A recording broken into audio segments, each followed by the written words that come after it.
മുറ്റത്തെ കിളിക്കൂട്ടിലാണെങ്കിൽ സുഭാഷിനെ കാണാതെ കളിയാക്കുന്നവരുടെ അടുത്തും കുടുംബത്തെ തരം താഴ്ത്തുന്നവരുടെ അടുത്ത് വരെ പോയി അന്വേഷിക്കുന്നൊരു കാഴ്ച കാണാനായിട്ട് സാധിക്കുന്നുണ്ട്.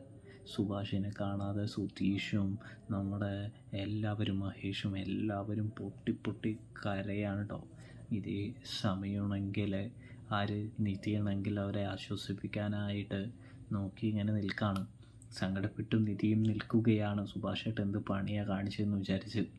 അങ്ങനെ ഇരിക്കെ സുഭാഷിനെ നോക്കി ആലോചിച്ച് സംസാരിച്ച് അവരിങ്ങനെ റേത്തിരിക്കുന്ന ആ സമയം സുഭാഷ് കടന്നു വരികയാണ്. കടന്നു വരുന്ന സമയം തന്നെ അച്ഛൻ കരണക്കുറ്റിക്ക് ഒരു പൊട്ടിച്ചിട്ട് പറയുന്നുണ്ട്. കണ്ണി കണ്ടവർ പറയുന്നത് കേൾക്കാൻ നിന്നാൽ ഇങ്ങനെ ഒളിച്ചോടാനേ നേരമുണ്ടാകൂ എന്ന് പറയുന്നത് കാണാം.